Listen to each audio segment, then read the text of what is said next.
कड़वा सच, स्मर समरोचित निश्चित वैसा, गलित कुसुमदर विलुलित केसा, हरि परिरंभन वलित विकारा, कुचकल शोपरि तरलित हारा, विचलदलक ललितानन चंद्रा, तदधरपान रभस्कृततंद्रा, चंचल कुंडल ललित कपोला, मुखरित रसन जघन गति लोला। चारों ओर अंधेरा छाता जा रहा है। खिड़की से गर्म हवा चलने लगी है। वो हवा आवाज करती हुई दीवारों से टकराकर खिड़की से बाहर जा रही है। वसंत राग का आलाप चल रहा है, साथ साथ जयदेव के गीत का पालाप मिलकर स्वच्छंद चांदनी की तरह मन को पागल बना रहा है। रामनाथ आगे पढ़ न सका। एक के बाद एक पन्ने पलटे जा रहे हैं। एक भी बात समझ में नहीं आ रही है। अक्षरों की जगह कुछ अजीब सी तस्वीरें सामने आने लगीं। कुछ पुरानी यादें अचानक जागकर मन को कल्लोलित करने लगीं। रामनाथ को लगा कि कोई उसे अपने आलिंगन में बांधने का प्रयत्न कर रहा है। उनके हाथों को स्पर्श करके या करने के बहाने वह ये जानने का प्रयत्न कर रहा होगा कि वो व्यक्ति कौन है। फिर जयदेव का गीत सुनाई दिया। चंचल कुंडल ललित कपोला, मुखरित रसन जघन गतिलोला। फिर वसंतराग का चोला पहनकर हवा के झोंके सा ये गीत सुनाई पड़ा। सामने का चित्र धुल गया। उसने एक बार बाजू में देखा। उसकी पत्नी तब तक निद्रा देवी की गोद में आराम करने लगी थी। स्थिति बड़ी अस्त व्यस्त है। छोटा बच्चा पास में लेटा हुआ है। रोशनी में उसके बदन से बहती हुई पसीने की हल्की सी धारा चांदी के तार की तरह चमकती हुई दिखाई देने लगी।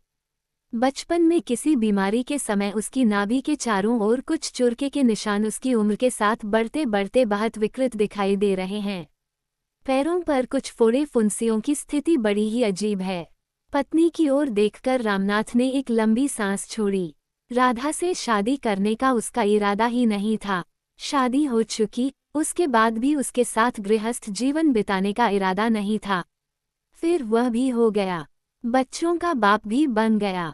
अब उसकी समझ में यह बात नहीं आ रही है कि यह सब उसने क्यों किया, कैसे किया, किस लिए किया। ये प्रश्न कई बार उसके मन में उठे। आज तक तसल्ली देने वाला एक भी उत्तर उसे नहीं द्रिपिला। कभी भी उसने अपने आप को मिसलती देने की कोशिश की। यह सब कुछ मेरे एक के साथ नहीं हुआ, किसी और के साथ हुआ और मैं इसका गवाह मात्र हूँ।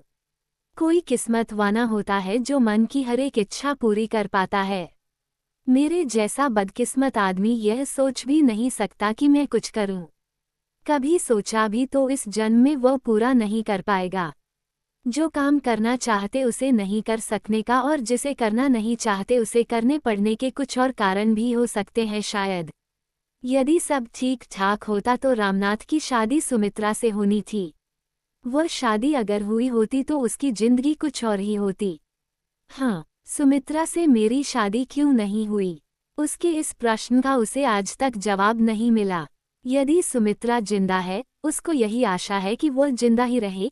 यदि उसके सामने भी यही सवाल उठता तो शायद ही उसे भी कोई उत्तर मिल जाता। ऐसा सोचने में ही उसे कुछ आनंद मिल रहा है। तसल्ली देने वाला जवाब सुमित्रा को मिला हो, रामनाथ ने ऐसा कभी सोचा नहीं। ऐसा सोचना भी वह नहीं चाहता। शायद 1956 की बात है। हाँ, शायद क्या 1956 की ही बात है। सुमित्रा को रामनाथ ने पहली बार देखा था। उस यात्रा में सुमित्रा जैसी युवती से मुलाकात होगी, ये रामनाथ ने कभी नहीं सोचा था। 4 साल से वह हैदराबाद में ही है, फिर भी गोलकुंडा उसने देखा ही नहीं। देखना तो उसने बहुत बार चाहा, कोई ना कोई अड़चन या खुद कोई ना कोई बहाना बनाकर टालते जाना। यही हो रहा था। किसी मैगजीन में गोलकुंडा के बारे में पढ़ा उसने। देखने निकला। दूर से केवल एक पहाड़ की तरह दिखने वाला वह स्थान नजदीक से देखने पर कुछ और हो लग रहा था। उसका दिमाग चक्कर खा गया। यौवन के बीत जाने के बाद वृद्धावस्था में कदम रखने वाली एक सुंदरी के समान उस शिथिलावस्था में गोलकुंडा उसे दिखाई देने लगा। फतेह दरवाजे से वो अंदर गया। बालाही साराद्वार से होते हुए सबके साथ मंडप के मध्य में जाकर उसने तालियां बजाईं। उसकी प्रतिध्वनि की तरंगों को सुना। उसी की तरह कई लोगों ने ये प्रतिध्वनि सुनी। उन लोगों में ही उसने सबसे पहले सुमित्रा को देखा था। यही उसे याद है। आप आंध्र के हैं। तेलुगु का कितना सुंदर और स्पष्ट उच्चारण। क्षण भर के लिए वह मुग्ध रह गया। रामनाथ ने उस ओर देखा जहां से यह आवाज आई थी। 10-12 लड़कियां वहां से थोड़ी दूर पर खड़ी हैं। रामनाथ यह समझ नहीं पाया कि किसने उससे ये प्रश्न किया। ये प्रश्न शायद मेरे लिए नहीं है। मैं क्यों समझ रहा हूँ कि मुझसे ये प्रश्न किया गया। रामनाथ ने थोड़ी देर के लिए सोचा, फिर सोचने लगा, इसलिए मैंने सोचा कि ये लड़कियां हैं, वह भी इतनी सुंदर, इसलिए सबकी ओर एक बार और देखकर वह पीछे मुड़ गया। सिगरेट सुलगाकर सिला खाने की ओर गया। पूरी जमीन राख से भरी हुई थी। हजारों लोगों के पैरों के निशान तितर बितर दिखाई दे रहे हैं। शस्त्रागार को इधर से उधर, उधर से इधर बड़े ही ध्यान से उसने देखा। जंग खाकर टूटने की हालत में पड़ी हुई उस समय की बंदूकें दिखाई दी। उन्हें छुकर भी देखा। उसे लगा कि उसके शरीर में रक्त का प्रवाह तेज होता जा रहा है। कितने सिपाहियों ने इन्हें इस्तेमाल किया होगा। कितने मासूम लोगों के मन में इन बंदूकों ने डर पैदा किया होगा। अंतिम समय में किले को बचाने के लिए इन बंदूकों ने कितनी बार आग बरसाई होगी। ये सारी कहानी शायद ही कहीं लिखी गई होगी। अफसोस, आज इनकी ये दयनीय स्थिति की पहरेदार उनके ऊपर अपना अंगोछा सुखा रहा है। उस तरफ से किले पर चढ़ना मुश्किल है, किसी ने कहा। रामनाथ पीछे मुड़कर नगीना बाग की तरफ आया। चने खाती हुई सुमित्रा फिर वहां दिखाई दी। अब उसके साथ और कोई नहीं है। टूट गिरने को तैयार उस दीवार के साथ लगे पत्थर पर पैर हिलाती हुई बैठी है वह। शायद उसकी समझ में और कुछ नहीं आ रहा है। आप आंध्र के ही हैं न? चारों ओर देखकर रामनाथ ने निश्चय कर लिया कि उसने ये प्रश्न मुझसे ही किया था। थोड़ी दूर पर खड़े होकर, जी हाँ, आप, रामनाथ ने पूछा। सुमित्रा एकदम हंस पड़ी। रामनाथ को लगा कि उसकी हंसी में कई फूल खिल उठे हैं। आंध्र के हैं। रामनाथ पहले शर्माया, फिर हंस पड़ा। वो इसलिए शर्माया कि सुमित्रा इतनी अच्छी तेलुगु में बात कर रही है। फिर मेरा ये प्रश्न, अपने प्रश्न पर वह शर्माया। जब बात समझ में आ गई तो उसे हंसी आ गई। खुद उसकी समझ में यह नहीं आया कि उसने ये प्रश्न क्यों किया। आपकी सहेलियां कहाँ हैं?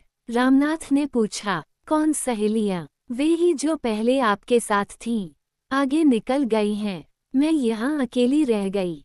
चल नहीं पाई क्या? आपके ये कहने तक मेरी समझ में नहीं आया कि चलना भी मुश्किल है। पर मैं इस बगीचे को देखने के लिए रुक गई। सुमित्रा ने कहा, अब यहाँ कुछ भी नहीं है न? एक समय था, गोलकुंडा के नवाबों के समय में। उस समय उस वातावरण की कल्पना मात्र से समझ सकते हैं कि यह बगीचा कितना सुंदर रहा होगा। ये दुनिया, ये प्रजा, ईश्वर, अकाल, युद्ध, भय, आधि व्याधि जैसी सारी बातें उनके लिए कुछ महत्व ही नहीं रखती थी शायद। इसलिए वे लोग सौंदर्य एवं आनंद का आस्वादन कर सके। संसार के प्रति यदि उनके मन में अधिक आकर्षण होता तो शायद ही वे इस सौंदर्य एवं आनंद का इतना आस्वादन कर पाते। सुमित्रा ने कहा। सीढ़ियां चढ़कर दोनों जा रहे हैं। उनके बाईं ओर पत्थर की दीवारें, दाईं और बड़े बड़े पहाड़ जैसे पत्थर उनके बीच पानी के लिए तरस तरस कर प्यासे ही रहकर सूख मर गए घास फूस, कहीं कहीं हिलने वाली पत्थर की सीढ़ियां, उनके बीच माचिस की काड़ियां, सिगरेट के टुकड़े, पान की थूक के निशान। इन सीढ़ियों पर कितने लोग चढ़े उतरे होंगे, कहा नहीं जा सकता। किसी समय में ये जगह शायद सुगंधों से भरी रही होगी। इन्हीं सीढ़ियों से होते हुए कितनी ही स्त्रियों को नवाबों के जनाना के लिए ले जाया गया होगा। कितने ही हजारों का सौंदर्य इन पहाड़ों पर विकसित पुष्पित होकर अपनी सुगंधों को चारों ओर फैलाकर वहीं पर समाप्त भी हो गया होगा। ये सब सोचने पर दिल की धड़कन जैसे बंद ही हो जा रही हो। एक सीढ़ी पर रुककर गहरी सांस लेती हुई सुमित्रा ने कहा। उसकी ओर रामनाथ ने चकित होकर देखा। तेज हवा पहाड़ों से टकराकर जोर से आवाज करती हुई बह रही है। एक बार सिर उठाकर देखकर पटक पटक कमर हिलाती हुई बड़ी अनोखी अदा दिखाती हुई पहाड़ों के पत्थरों के बीच में अदृश्य हो गई। छोटे से पत्थर से कूदकर दोनों ने रामदास की जेल की ओर जाकर उसे देखा। कोई भी काम करने के लिए लगन चाहिए। कहते हैं कि इस जेलखाने में रामदास को 12 साल तक रखा गया। किसी न किसी दिन मुक्ति पाने की आशा से ही उसने 12 साल इसमें बिताए होंगे, वरन दम घुटकर कब का ही मर गया होता न। सुमित्रा ने कहा, कहते हैं न कि राम लक्ष्मण ने आकर तानाशाह को रकम अदा कर रामदास को मुक्ति दिलाई। आए नहीं आए वह सब अलग बात है, मगर आएंगे यह अटल विश्वास उसके बारे में मैं सोच रही है। आज इसी विश्वास का हम लोगों में अभाव है। हर बात को हम संदेह की दृष्टि से देखते हैं, कदम कदम पर संदेह करते हैं, कोई भी काम आधे मन से करते हैं, किसी बात के बारे में भी आधा ही सोचते हैं, जिंदगी को आधा ही जीते हैं। जीवन का अनुभव भी हमारा आधा ही है, आधा खाते हैं, अंत में हमारी मौत भी आधी ही है। पूरी तरह से न तो जीवित रह सकते हैं न मर पाते हैं। हमें अर्धजीवी कहा जा सकता है, अर्ध मानव है हम। ये सब ठीक है, मैं पूछना ही भूल गई, आपका नाम? सुमित्रा ने कहा। सुमित्रा, आ जाओ। पहाड़ पर से शोर मचाते हुए एक साथ कई आवाजें सुनाई दी। तब रामनाथ को मालूम हुआ कि उसका नाम सुमित्रा है। वे लोग सब मुझे बुला रहे हैं। चलती है, आप भी आ रहे हैं क्या? नाम तो आपने बताया ही नहीं, सुमित्रा ने कहा। फिर उसने अपनी सहेलियों की ओर मुड़कर हवा में हाथ हिलाया। साड़ी की किनारियों को अनोखी अदा से संभालती हुई, हवा में उड़ते जाने वाली पल्लू को पकड़कर कमर पर लपेटती हुई पहाड़ियों में चली गई सुमित्रा।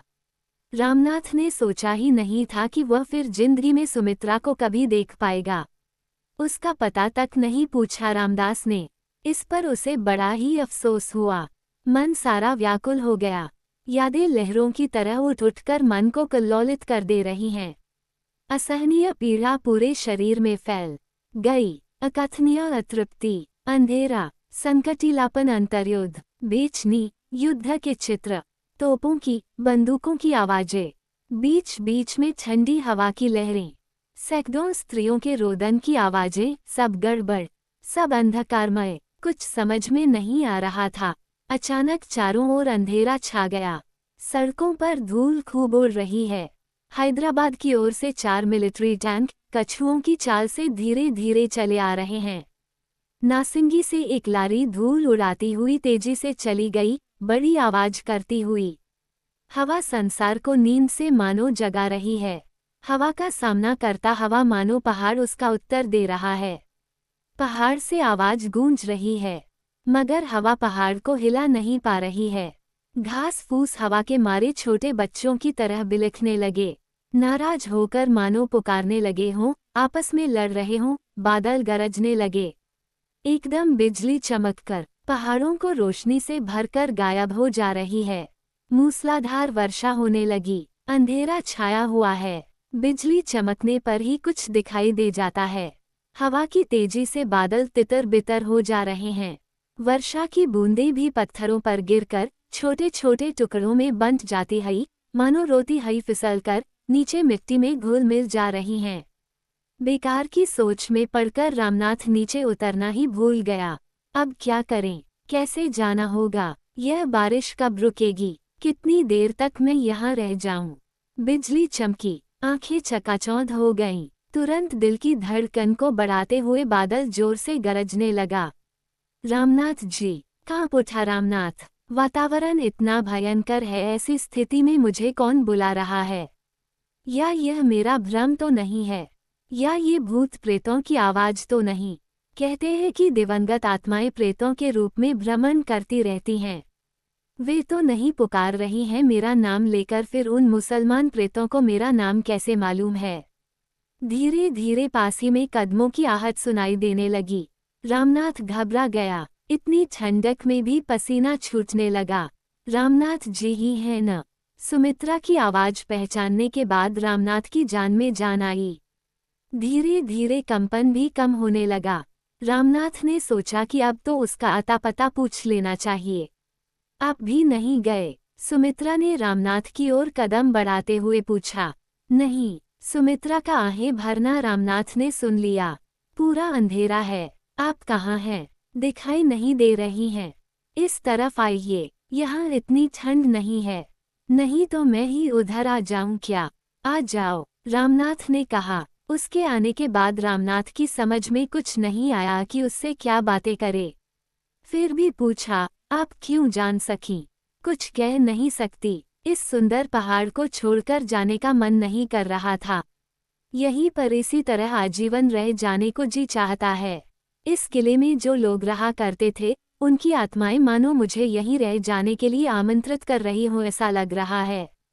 इन खंडहरों के बीच आंखें मूंद कर बैठने का और विगत वैभवों का स्मरण करते हुए उस मधुर भावना में डूबकर यहीं जीवन समाप्त कर देने का विचार मन में उठ रहा है। खैर, अब हम कहाँ पर खड़े हैं रामनाथ जी? मेरा ख्याल है बारादरी में। कुछ देर तक दोनों मौन रहे। हवा तेजी से चल रही थी। बारिश कुछ कम हो गई। बादल धीरे धीरे हटते जा रहे हैं। यदि औरंगजेब से शत्रुता न हुई होती तो गोलकुंडा का इतिहास शायद कुछ और ही होता। वास्तव में वह शत्रुता क्यों हुई, आपको कुछ मालूम है रामनाथ जी? सुमित्रा ने अचानक पूछा। कच सुना तो है मैंने, मगर सच क्या है कुछ पता नहीं। मोरा जुमला तुर्किस्तान का निवासी था। व्यापार के लिए यहाँ गोलकुंडा आया हुआ था। शीघ्र ही वह महामंत्री बन बैठा। कहते हैं उसके पास 20 मन हीरे जवाहरात थे। इसी मीर जुमला ने जगत प्रसिद्ध हीरा कोहिनूर शाहजहां को भेंट किया। इस मीर जुमला और उस समय के गोलकुंडा का जो सुल्तान था अब्दुल्ला कुतुब शाह, दोनों के बीच मन मुटाव हो गया। राजमाता हैयत बख्श बेगम के साथ इनके कुछ नाजायज संबंध थे, यही माना जाता था। उनका पता चलते ही राजा और मंत्री के बीच वैर हो गया।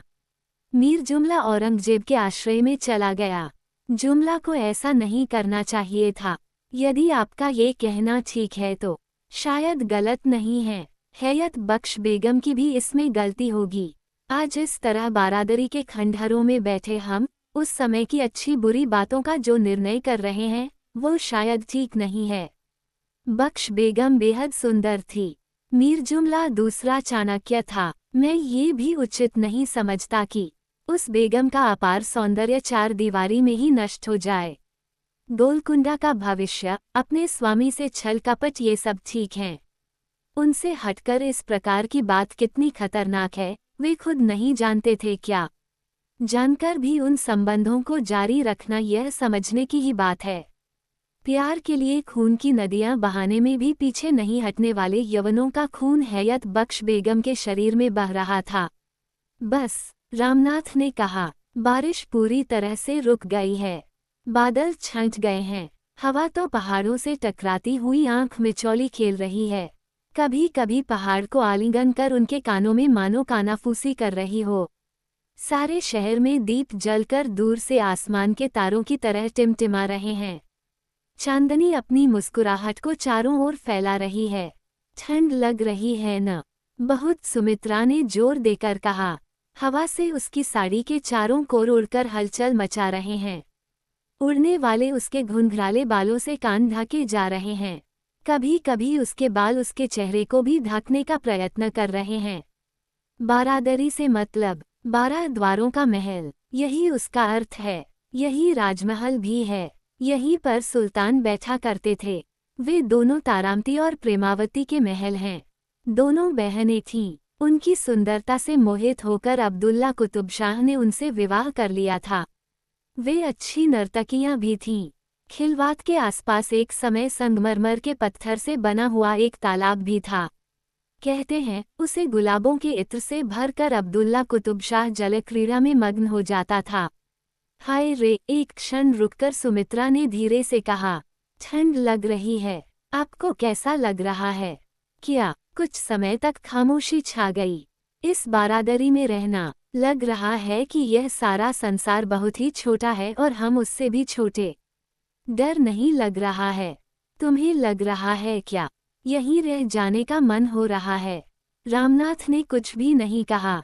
सुमित्रा की आंखों में चमक दिखाई देने सगी। रामनाथ ने एक लंबी सांस छोड़ी। चलिए ऊपर की मंजिल में चलें। कहते हैं शाह नशीन के पास सुल्तान लोग शाम के समय अपने गायकों के साथ, मदिरा मदवतियों के साथ वहां समय बिताया करते थे। जरूर। अंधेरे में टटोलता हुआ रामनाथ स्वयं सीढ़ियां चढ़ रहा था। सुमित्रा उसके कंधों पर हाथ डालकर सहारा लेती सीढ़ियां चढ़ रही थी। आराम के लिए जिन पवन राजाओं ने अपना सर्वस्व त्याग कर दिया, उन्होंने इतनी तंग सीढ़ियां क्यों बनवाईं? एक चमगादड़ आवाज करती हई, दीवारों से टकराती हई उनके सिर के ऊपर से निकल गई। हाय रे! सुमित्रा जोर से चीखकर रामनाथ से लिपट गई। ऊपर चढ़ने के बाद सुमित्रा ने लंबी सांस ली। बहुत अच्छा है न किया। थोड़ी देर रुककर सुमित्रा जोर से हंस पड़ी। शाह नशीन रामनाथ को ये बात सच नहीं लगी। पहाड़ के पत्थरों से टकराकर उनसे आलिंगन करती हई सी लगने वाली ठंडी हवा, सारे संसार को चांदनी में स्नान कराने वाला चंद्रमा, जंगली फूलों की खुशबू, अकेलापन, ये सब रामनाथ को मानो उन्मत्त कर रहे थे, पागल बना दे रहे थे। क्या हो रहा है ये समझने से पहले आवेग में, उन्मत्तता में, आवेश में, जिज्ञासा में रामनाथ की आंखों को सारे संसार में आनंद ही आनंद दिखाई दे रहा था। उसके मन का आनंद, उद्वेग सीमाओं को पार कर बहने लगा। जागृति या स्वप्नावस्था जो भी हो, उसकी समझ में नहीं आ रहा था। तुरीयावस्था का अनुभव कर रहा था रामनाथ उस समय। सपना टूट गया। धीरे से रामनाथ ने आंखें खोली। उसके गालों से जुड़े सुमित्रा के गाल, उसके हाथों से जकड़े हुए सुमित्रा के बाल, आंखों से झलकने वाली इस प्रकार की तृप्ति, थोड़ी सी फूली हुई सांस, कांपने वाले ओठ, इतनी ठंड में भी छटने वाले पसीने की बंदों से भरा उसका ललाट। रामनाथ ने फिर आंखें बंद कर ली। ये था पहला परिचय सुमित्रा के साथ। प्रातःकाल के सूरज का प्रकाश फैल गया। सूरज की किरणों के शरीर पर लगते ही रामनाथ उठ बैठा। उसे लग रहा था मानो बाल सूर्य ने क्रोध में आकर अपने शर से उसे जगाया हो। आसपास कोई भी नहीं था। मुरझाए फूल, नीले रंग की चूड़ियों के टुकड़े, इधर उधर जमा हुआ बारिश का पानी, दीवारों पर कूदते हुए, उसे देखकर भाग जाते हुए गिलहरियों के बच्चे जैसे उसकी हंसी उड़ा रहे थे। एक ओर खुशी, दूसरी ओर उदासी मन में छा गई। रामनाथ पहाड़ से नीचे उतर आया। रास्ते में सोचता ही आ रहा था, कितना सुंदर सपना। जेब टिटोलकर उसमें से चूड़ियों के टुकड़ों और मुरझाए फूलों को बाहर निकालकर देख लिया।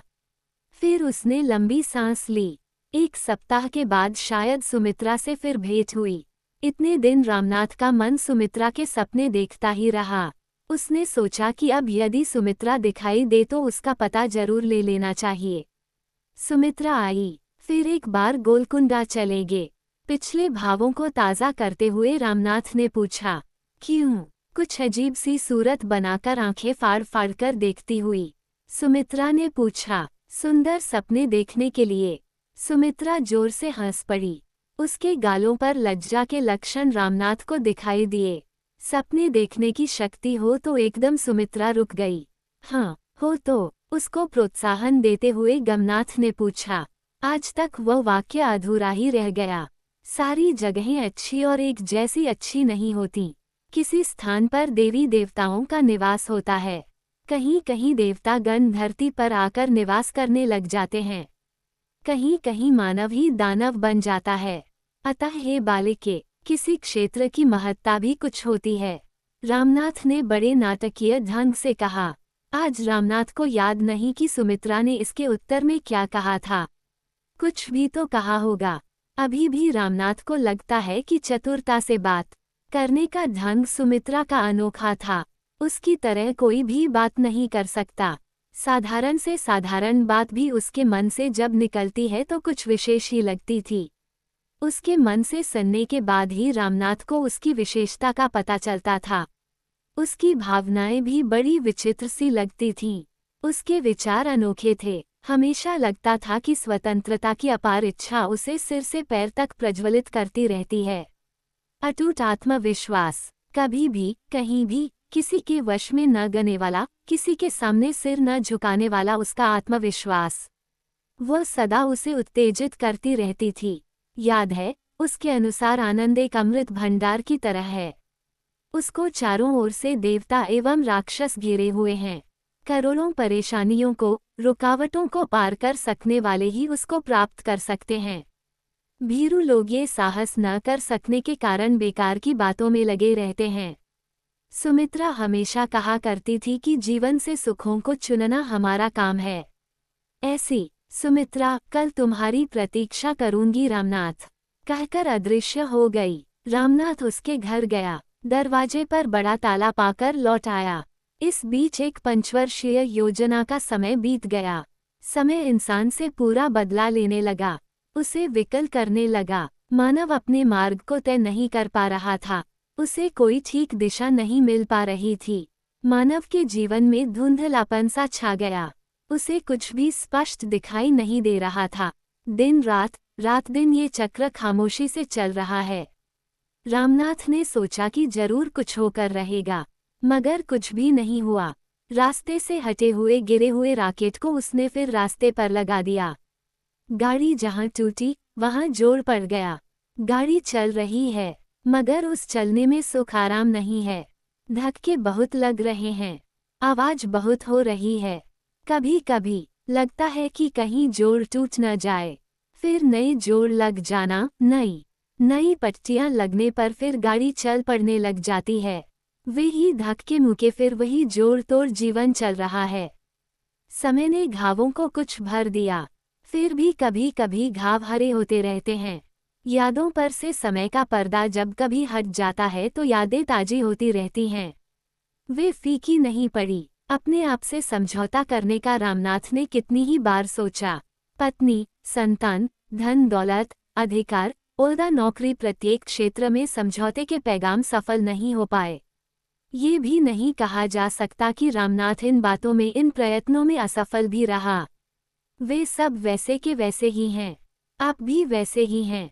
मन के किसी कोने में अतृप्ति, अकारण ही क्रोध, निराशा, चिड़चिड़ाहट, अशांति, दुख, बस यही है उसके जीवन में। एक मानव के जीवन में प्रवेश कर दूसरा मानव इससे बढ़कर और क्या बिगाड़ सकता है। कभी कभी रामनाथ यही सोचता रहता है। पहाड़ों से, वर्षा से, हरियाली से, गिलहरियों से उसे चिढ़ हो गई, क्योंकि ये सब सुमित्रा की याद दिलाकर मन को कलुषित कर देने वाले उद्दीपन हैं। विचलदलक ललितानन चंद्रा, तदधरपान रब्स्कृत चंद्रा, चंचल कुंडल ललित कपोला, मुखरित राशन जघन गति लोला। रामनाथ झट उठकर बैठ गया। उसे लगा कि किसी ने उसकी पीठ पर कोड़ा दे मारा। चलो अच्छा हुआ, अब तो उठो, कम से कम सुमित्रा आपकी प्रतीक्षा कर रही है। काफी भी नहीं पी रही थी। जल्दी मुंह धोकर आना, राधा ने आवाज दी। अभी आया, रामनाथ ने जवाब दिया। तौलिया कंधे पर डालकर बावड़ी की ओर गया। चावल धोकर चाने के लिए उंगलियों से पानी माप रही थी राधा। सुमित्रा थर्मस फ्लास्क के पास पालथी मारकर जमकर बैठी है। रामनाथ के मन में अचानक ही बेटी पर प्यार उमड़ आया। उसे एकदम उठाकर बहुत ही प्यार करने लगा। सुमी बेचैन होने लगी। गुदगुदी हो रही है डैडी, आप पहले दांत साफ कराइए न, वरन झूठे मुंह से प्यार करने से बच्चों के गालों पर काले धब्बे पड़ जाते हैं। मुस्कुराती हुई और कपड़े से हाथ पोंछती हुई राधा ने कहा। कॉफी पीता हुआ रामनाथ पत्नी से पूछने लगा, मेहमान आए होंगे? पता नहीं, उद्धरण चिन्ह, थोड़ा पता कर लो, रामनाथ ने कहा। राधा की समझ में कुछ नहीं आया। आश्चर्य से वह रामनाथ की ओर देखने लगी।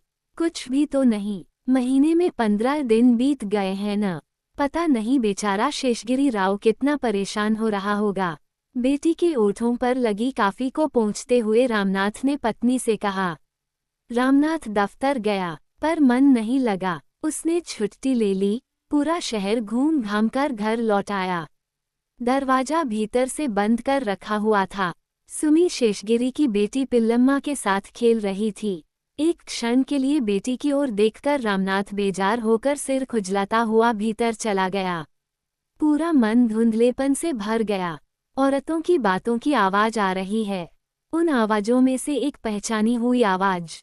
स्तब्ध रह गया रामनाथ, जैसे किसी ने उसकी नसों को मरोड़ दिया हो। स्मर समरोचित विरचित वेशा, गलित कुसुम दर विलुलित केशा। खून के प्रवाह की गति बढ़ गई। रामनाथ विचलित हो गया। यह आवाज वह अच्छी तरह पहचानता है। शाहनशीन में, अकेलेपन में, झाड़ों की छांव में, छोटी छोटी लहरियों में, सपनों में उसका पीछा करता हुआ सारे जीवन उसने आप्लावित कर दिया। ये वही आवाज है जिसने रामनाथ की जिंदगी अशांत कर रखी है। सारे जीवन को विचलित कर दिया है। निरंतर उसी आवाज की खोज में है रामनाथ। आज भी रामनाथ ने पलंग पर लेटकर तकिए में मुंह छिपा लिया।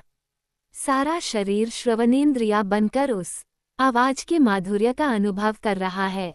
कितनी देर हुई आपको आए हुए? राधा ने पति की पीठ पर हाथ रखकर कहा। डैडी, डैडी, सुनिए, मेरे लिए। सुमी कुछ कहने जा ही रही थी, फिर रामनाथ की सूरत देखकर एकदम चुप हो गई। बहुत जल्दी आ गए, तबीयत कुछ ठीक नहीं है, रामनाथ ने कहा। समी चॉकलेट चबाती हुई वहां से चली गई। सुमी ने बताया कि आप आ गई हैं। उद्धरण चिन्ह ... थोड़ा रुककर राधा ने पूछा, काफी बनाऊं? नहीं बाबा, नहीं, मुझे अकेला छोड़ दो। स्टूल पलंग के पास खींचकर उस पर बैठ गई राधा। मौसी जी से मैंने पूछ लिया, सारा सामान है, मैं ढको मत, एक अच्छी बात सुनाऊंगी। रामनाथ ने आंखें खोलकर राधा की ओर देखा। कितना अच्छा गाती है वह। जयदेव के सारे गीत अष्टपदी भी बहुत ही अच्छा गाती है। खास एक गीत है, याद नहीं आ रहा है, अभी बता रही थी। स्मर समरोचित, रामनाथ ने याद दिलाया। हाँ बिल्कुल, राधा ने हंसकर कहा, वही गीत उसे बहुत ही पसंद है। बार बार 10 बार वही गुनगुनाती रहती है। मैंने कहा मेरे पति को भी यह गाना बहुत पसंद है। एक बार हमारे घर आकर पूरा गीत अच्छी तरह सुनाने के लिए मैंने आग्रह किया। उसने हाँ कर दिया। सुन रहे हैं या सो रहे हैं? राधा ने पूछा। हाँ हाँ, रामनाथ ने कहा। क्या, सुनना या सोना? हंसकर राधा ने फिर पूछा।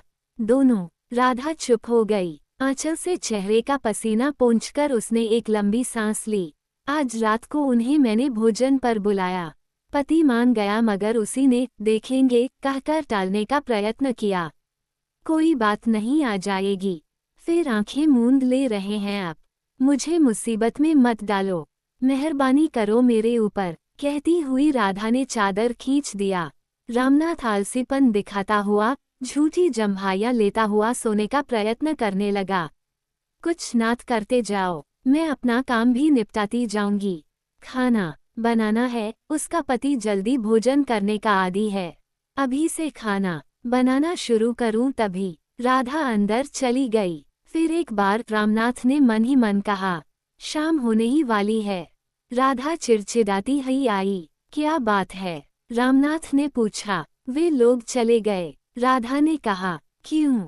मुश्किल से रामनाथ ने पूछा। भगवान जाने। दोपहर से वह अपने कमरे से बाहर निकली ही नहीं। अचानक पति को जगाकर निकल गई। कम से कम शेषगिरी भैया के आने तक रुकने के लिए मौसी जी ने कितनी ही विनती की, बस वह टस से मज नहीं हुई। कैसे लोग हैं, कैसी दुनिया है, राधा चिढ़कर कहने लगी। उस बूढ़े को साथ सेकर इस ठंड में। बूढ़ा कौन? उसका पति। यदि दीवार का सहारा न लिया होता तो रामनाथ गिर जाता। कहाँ जा रहे हैं? खाना तैयार है, आपको पसंद है न, इसलिए मैंने खाने के साथ रसम बनाया। थोड़ा गरम गरम खाना खा लेना रसम के साथ, नहीं तो फिर कमजोरी हो जाएगी। मन न होने पर भी रामनाथ भोजन करने बैठ गया। खाना खाया नहीं जा रहा था, फिर भी खाने का प्रयत्न सा करते हुए रामनाथ ने पूछा, बूढ़े से उसने शादी क्यों की?